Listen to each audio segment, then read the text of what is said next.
বাংলাদেশে আর সাকিব খানের জায়গাটা, মেগাস্টার সাকিব খানের জায়গাটা আর কেউ নিতে পারবে বলে সন্দেহ রয়েছে।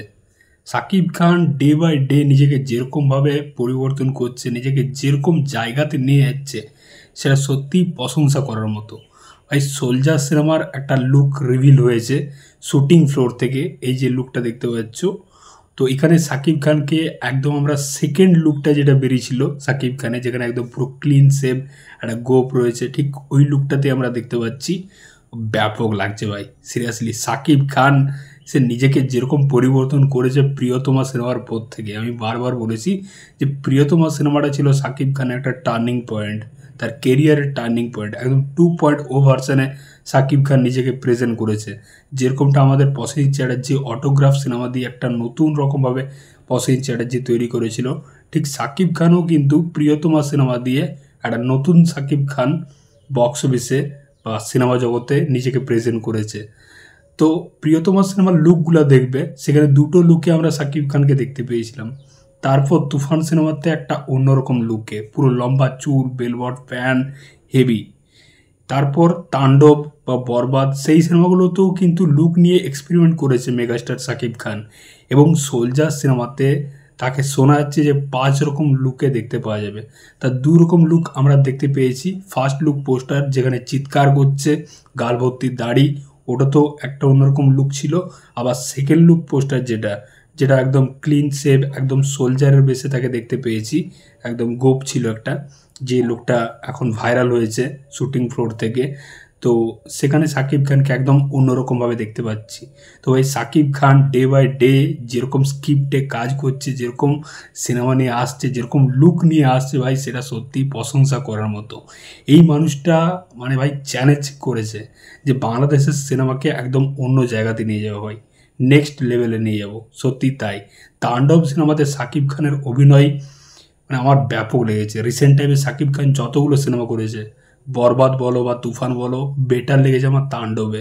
ভাই ব্যাপক ছিল ওই ক্যারেক্টারটা, হেভি হেভি মস্তি পেয়েছি আমি ওই ক্যারেক্টারটাকে দেখে।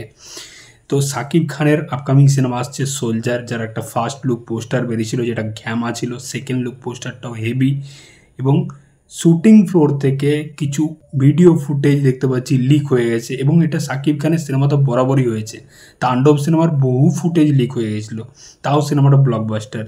আসলে এত বড় মেগাস্টার সুপারস্টার না, তো তার ফ্যান চারদিকে ছড়িয়ে আসে। এবার কেউ কোনো দিক থেকে ভিডিও করে দিচ্ছে, সোশ্যাল মিডিয়াতে ছেড়ে দিচ্ছে, এবং একবার সোশ্যাল মিডিয়াতে ছাড়লে সেটা ভাইরাল। কারণ সাকিব খান এবং তার আপকামিং সিনেমার শুটিং। তো আমরা মানে ফেসবুকে যাই না তোমরা দেখেছো কি না, তো আমি একটা ফুটেজ দেখলাম যেখানে বাজারে শুটিং হচ্ছে সোলজার সিনেমার, এবং সেখানে সাকিব খান বাজারে দেখতে পাচ্ছি ঘুরছে। তো এই সিনেমার গল্প ভাই ডিফারেন্ট কিছু হবে আমার তো মনে হচ্ছে। যাই হোক, তো শুটিং কিন্তু শুরু হয়ে গেছে বাংলাদেশের এফডিসিতে শুটিং হচ্ছে সোলজার সিনেমার। দেখা যাক সিনেমাটা 2026-এ আসে নাকি 2025-এই চলে আসে। আমার মনে হচ্ছে 2026-এই আসবে। দেখা যাক কখন সিনেমাটা রিলিজ দেয়। তবে ভাই এই লুকটা এই ঘ্যামা ছিল, সিরিয়াসলি হেভি লেগেছে। সাকিব খানকে একদম অন্যরকমভাবে দেখতে পাচ্ছি।